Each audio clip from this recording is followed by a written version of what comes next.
ಪ್ರೀತಿಯ ಸ್ನೇಹಿತರೆ ನಮಸ್ಕಾರ. ನಾನಿವತ್ತು ಕೃಷಿಗೆ ನೈಸರ್ಗಿಕ ಗೊಬ್ಬರದ ಹೊಸ ಆಗಿರುವಂತಹ ಒಂದು ಘನಜೀವಾಮೃತ ಈ ಒಂದು ವಿಷಯದ ಬಗ್ಗೆ ಮಾಹಿತಿಯನ್ನು ತಗೊಬಂದಿದ್ದೀನಿ.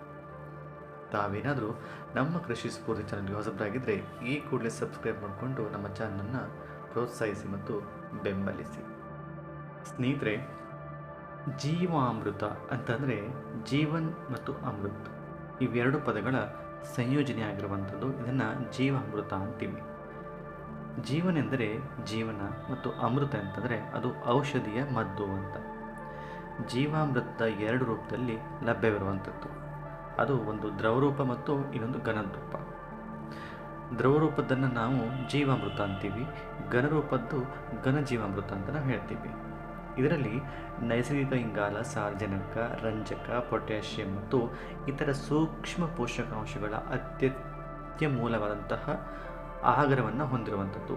ಇವುಗಳನ್ನು ಮುಖ್ಯವಾಗಿ ನಾವು ಸಾವಯವ ಕೃಷಿಯಲ್ಲಿ ನೈಸರ್ಗಿಕ ಗೊಬ್ಬರವನ್ನಾಗಿ ಬಳಸಲಾಗುತ್ತೆ. ಇತರ ರೀತಿಯ ಗೊಬ್ಬರಗಳಿಗೆ ನಾವು ಇದನ್ನು ಹೋಲಿಸಿದವಾಗ ಕಾಂಪೋಸ್ಟ್ ಮತ್ತು ವರ್ಮಿ ಕಾಂಪೋಸ್ಟ್ ಜೀವಾಮೃತಗಳು ಬಹಳ ಸುಲಭವಾಗಿ ಮತ್ತು ತ್ವರಿತವಾಗಿ ನಮ್ಮ ಕೃಷಿ ಭೂಮಿಯಲ್ಲಿ ತಯಾರಿಸಬಹುದಾಗಿರುತ್ತೆ.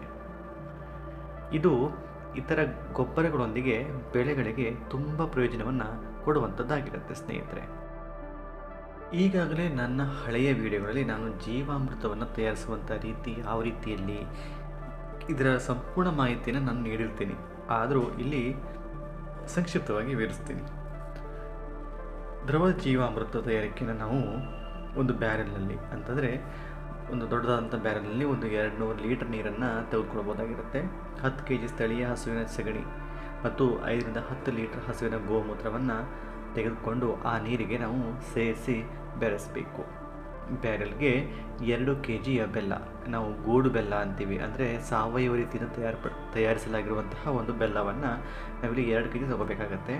ಅದೇ ರೀತಿಯಾಗಿ 2 kg ದ್ವಿದಳ ಧಾನ್ಯದ ಹಿಟ್ಟನ್ನು ನಾವು ತೆಗೆದುಕೊಳ್ಬೇಕಾಗತ್ತೆ. ಅದೇ ಹೊಲದ, ಅಂದರೆ ನಮ್ಮ ಕೃಷಿ ಭೂಮಿಯ ಒಂದು ಹಿಡಿ ಮಣ್ಣನ್ನು ಅದಕ್ಕೆ ಸೇರಿಸಬೇಕಾಗತ್ತೆ. ನಂತರ ಆ ದ್ರಾವಣವನ್ನು ನಾವು ಚೆನ್ನಾಗಿ ಬೆರೆಸಬೇಕಾಗತ್ತೆ. 48 ಗಂಟೆಗಳ ಕಾಲ ನೆರಳಿನಲ್ಲಿ ಇರಿಸಬೇಕಾಗತ್ತೆ. ಅಂದರೆ ನಾವು ನೆರಳು ಅಂತಂದರೆ ಮರದ ನೆರಳಲ್ಲೂ ಆಗುತ್ತೆ ಅಥವಾ ಕೊಟ್ಟಿಗೆಯ ನೆರಳಲ್ಲಾದರೂ ಇಡ್ಬೋದಾಗಿರುತ್ತೆ. ಈ ಮಿಶ್ರಣವನ್ನು ಕನಿಷ್ಠ 10 ನಿಮಿಷಗಳ ಕಾಲ ಒಂದೆರಡು ಬಾರಿ ಕಲಕಬೇಕಾಗತ್ತೆ. ಇದು ಹುದುಗುತ್ತದೆ. 48 ಗಂಟೆ ನಂತರ ಜೀವಾಮೃತ ಬಳಸಲಿಕ್ಕೆ ಸಿದ್ಧವಾಗಿರುತ್ತೆ. ಇದನ್ನು ನಾವು ಒಂದೇ ರೀತಿಯಲ್ಲಿ ಕಲಕಬೇಕಾಗತ್ತೆ. ಇದನ್ನು 2-3 ದಿನಗಳವರೆಗೆ ಬಳಸ್ಬೋದಾಗಿರುತ್ತೆ.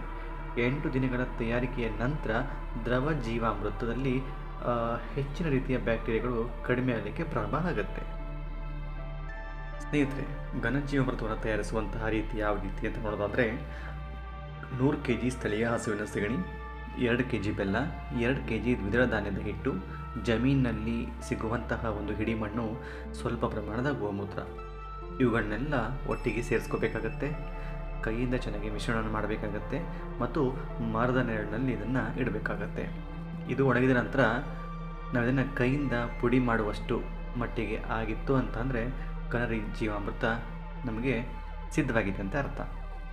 ಸ್ನೇಹಿತರೆ, ಇಲ್ಲಿ ಜೀವಾಮೃತ ಮತ್ತು ಘನ ಜೀವಾಮೃತ, ಇದರಲ್ಲಿ ದ್ರವರೂಪದಲ್ಲಿ ಸಿಗುವಂತಹ ಜೀವಾಮೃತವನ್ನು ನಾವು 5 ರಿಂದ 10% ನೀರಿನಲ್ಲಿ ಸಿಂಪಡಿಸಿ ಎಕರೆಗೆ 100 ರಿಂದ 200 ಲೀಟರ್ ಜೀವಾಮೃತವನ್ನು ಬಳಕೆಯನ್ನು ಮಾಡಬಹುದಾಗಿರುತ್ತೆ. ಇದು 7 ರಿಂದ 10 ದಿನಗಳ ಮಧ್ಯಂತರದಲ್ಲಿ ಒಮ್ಮೆ ಬಳಸಿದರೆ ಸಾಕಾಗುತ್ತೆ. ಘನರೂಪದಲ್ಲಿ ಸಿಗುವಂತಹ ಘನ ಜೀವಾಮೃತವನ್ನು ನಾವು ನೇರವಾಗಿ ಹೊಲಕ್ಕೆ ಹರಡಿ ಇದನ್ನು 6 ರಿಂದ 8 ತಿಂಗಳು ಬಳಸಬಹುದಾಗಿರುತ್ತೆ. ಸ್ನೇಹಿತರೆ, ಜೀವಾಮೃತದ ಪ್ರಯೋಜನ ಏನು ಅಂತ ನೋಡೋದಾದರೆ ಮಣ್ಣಲ್ಲಿ ಸೂಕ್ಷ್ಮ ಜೀವಿಗಳ ಸಂಖ್ಯೆ ಮತ್ತು ಸ್ನೇಹಿ ಬ್ಯಾಕ್ಟೀರಿಯಾಗಳನ್ನು ಹೆಚ್ಚಿಸಲಿಕ್ಕೆ ಇದು ಸಹಾಯವನ್ನು ಮಾಡುತ್ತೆ. ಅದೇ ರೀತಿಯಾಗಿ ಭೂಮಿಯಲ್ಲಿ pHನ ಮಟ್ಟವನ್ನು ಅತಿ ವೇಗವಾಗಿ ಸುಧಾರಿಸುತ್ತೆ. ಅದೇ ರೀತಿಯಾಗಿ ಎಲ್ಲ ಬೆಳೆಗಳಿಗೂ ಸೂಕ್ತವಾಗಿರುವಂಥದ್ದು, ಇಳುವರಿಯನ್ನು ಹೆಚ್ಚಿಸುತ್ತೆ. ರಾಸಾಯನಿಕ ಗೊಬ್ಬರಗಳ ವೆಚ್ಚವನ್ನು ಅತಿ ಕಡಿಮೆ ಮಾಡುತ್ತೆ. ಮಣ್ಣಲ್ಲಿ ಎರೆಹುಳುಗಳ ಸಂಖ್ಯೆಯನ್ನು ಅತಿ ವೇಗವಾಗಿ ಹೆಚ್ಚಿಸಲಿಕ್ಕೆ ಇದು ಸಹಕಾರಿಯಾಗುತ್ತೆ. ಎರೆಹುಳು ಮಣ್ಣಿನ ಗುಣಮಟ್ಟವನ್ನು ಸರಂಧ್ರವಾಗಿಡಲು ಸಹಾಯವನ್ನು ಮಾಡುತ್ತೆ. ಇದು ಹೆಚ್ಚಿನ ನೀರನ್ನು ಹಿಡಿದಿಟ್ಟುಕೊಳ್ಳುವಂತಹ ಸಾಮರ್ಥ್ಯವನ್ನು ಹೊಂದಿರುತ್ತೆ. ಗಾಳಿ ಆಡುವಿಕೆಯನ್ನು ಸುಧಾರಿಸುತ್ತೆ. ಹೊಲದ ಆಳದಿಂದ ಖನಿಜಾಂಶಗಳನ್ನು ಮೇಲೆ ಕೆತ್ತಲಿಕ್ಕೆ ಇದು ಸಹಕಾರಿಯಾಗಿರುತ್ತೆ. ಸ್ನೇಹಿತರೆ, ಮುಖ್ಯವಾದ ಅಂಶ ಏನು ಅಂತಂದರೆ, ಘನಜೀವಾಮೃತ ಅಥವಾ ಜೀವಾಮೃತದ ಭೂಮಿಗೆ ಅನ್ವಯಿಸಿದ ನಂತರ ಲೈವ್ ಮಲ್ಚಿಂಗ್ ಅನ್ನೋದು ತುಂಬ ಇಂಪಾರ್ಟೆಂಟ್. ಮಲ್ಚಿಂಗ್ ಇದು ಎರೆಹುಳುಗಳು ಮಣ್ಣಲ್ಲಿ ಮೇಲಿನ ಪದರದವರೆಗೆ ಕೆಲಸವನ್ನು ಮಾಡಲಿಕ್ಕೆ ಇದು ಸಹಾಯವನ್ನು ಮಾಡುತ್ತೆ. ಹಾಗೆ ಮೇಲ್ಮೈಗೆ ಹೆಚ್ಚಿನ ಸರಂಧ್ರತೆ ಮತ್ತು ಖನಿಜವನ್ನು ತರಲಿಕ್ಕೆ ಇದು ಸಹಕರಿಸುತ್ತೆ. ಆದಷ್ಟು ತಮ್ಮ ಭೂಮಿಗಳಲ್ಲಿ ಈ ರೀತಿಯ ಸಾವಯವ ಪದಾರ್ಥಗಳನ್ನು ಬಳಕೆ ಮಾಡಿಕೊಂಡು ಘನಜೀವಾಮೃತ ಮತ್ತು ಜೀವಾಮೃತವನ್ನು ತಾವೇ ತಮ್ಮ ಭೂಮಿಗಳಲ್ಲಿ ತಯಾರಿಸಿಕೊಂಡು ಉಪಯೋಗಿಸ್ಬೋದಾಗಿರುತ್ತೆ. ನಮ್ಮ ಇವತ್ತಿನ ಈ ಮಾಹಿತಿ ತಮಗೆ ಇಷ್ಟವಾಗಿದೆ ಅಂತ ನಾನು ಭಾವಿಸ್ತಾ ಇದ್ದೀನಿ.